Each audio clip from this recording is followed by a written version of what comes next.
This is Chris Stevenson. I'm here today to talk about Forbidden Religions. RPG Kickstarters frequently spawn multiple supplements, and the Onyx Path campaign for Cults of the Blood Gods was no exception.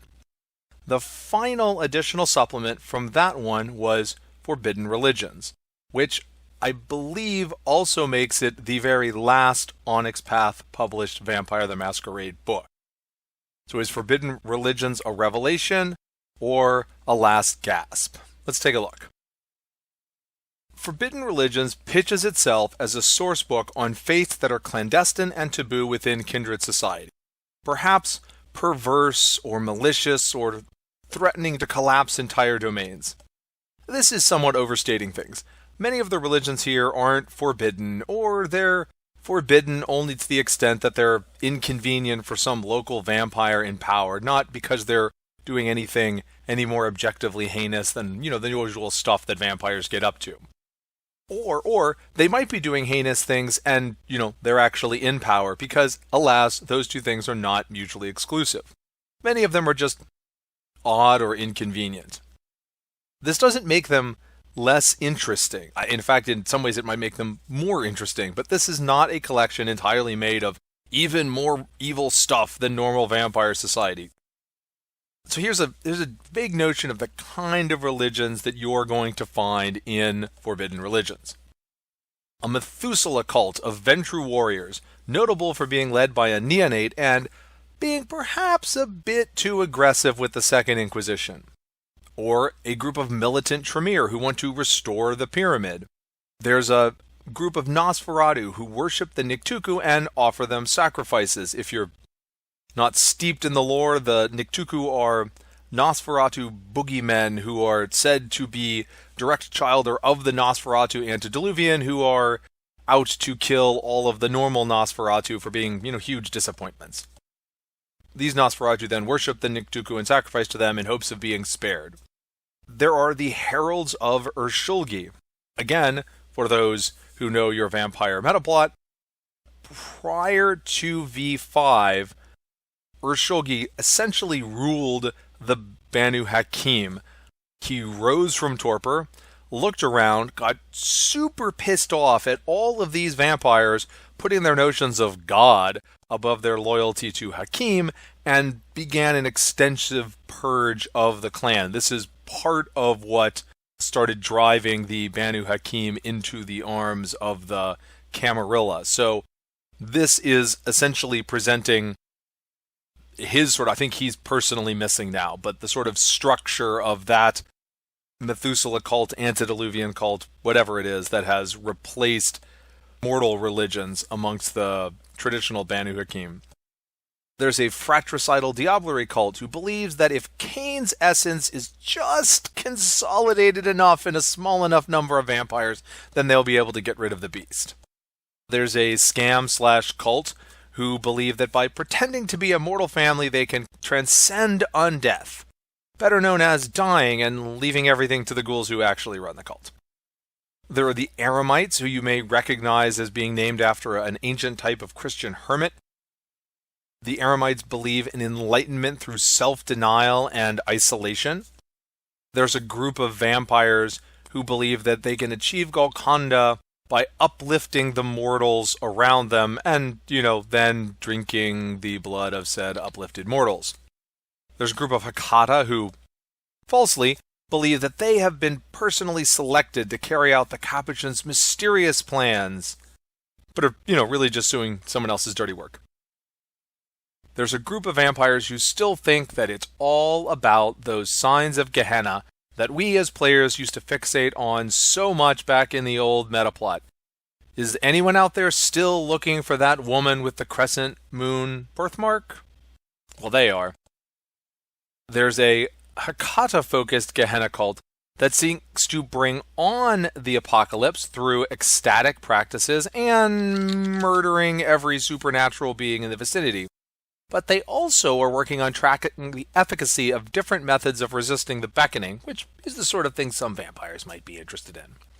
There's another cult that is centered on a ritual that frees the vampire from literally drinking blood, but still requires human sacrifice. Oh, and then it makes the vampire more vulnerable to Devourer, which I am sure, positive, has nothing whatsoever to do with the fact that the founder of the cult has a, liking for Devourer.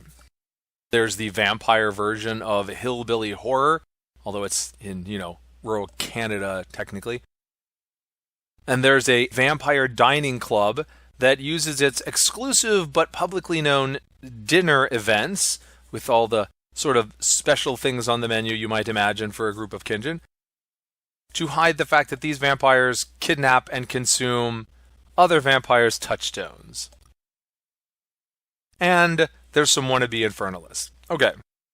So the first thing I would note is that only a few of these concepts are decently workable for player characters in a vaguely normal chronicle.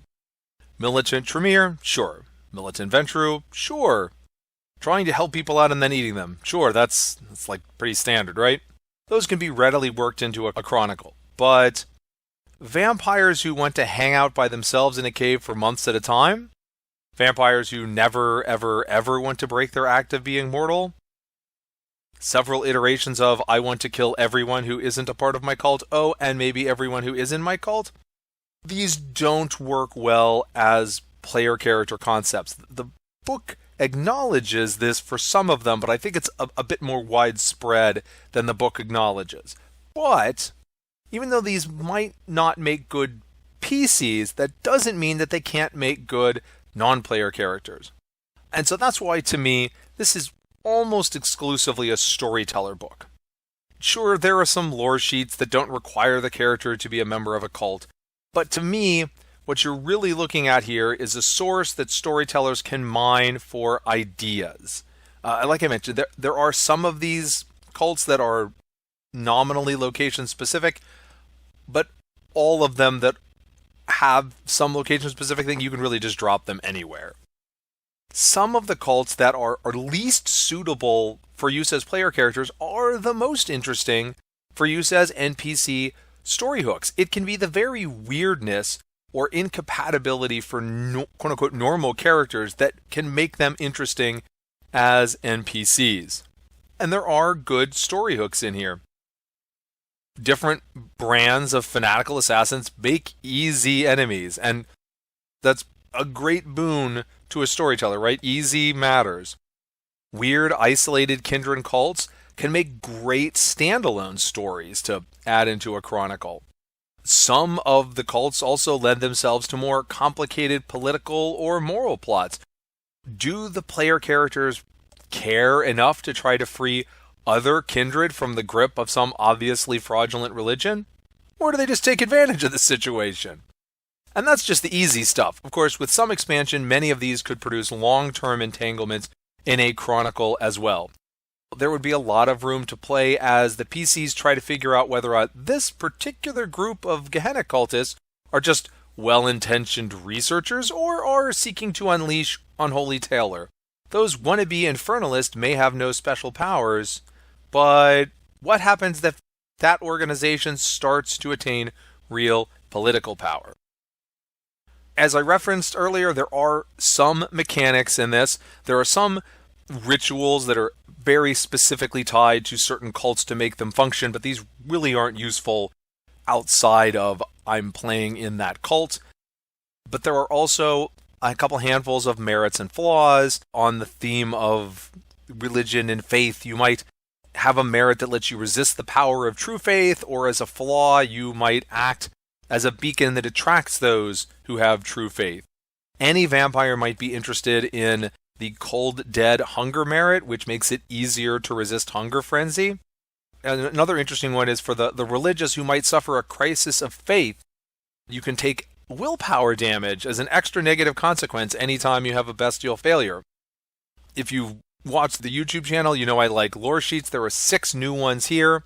Very briefly, there's the 1444 chamber, which is for Hakata only, which makes a character an agent of the ruling council of that clan. Blood asceticism is probably necessary for playing anything like an eremite. You could also mechanically work that for any sort of character who makes a big deal out of denying themselves human blood. The flavor doesn't quite match up, but you can adjust the flavor and then use those mechanics. There's a Gehenna cults lore sheet that is, for the most part, about finding those cults, hunting them down, that sort of thing.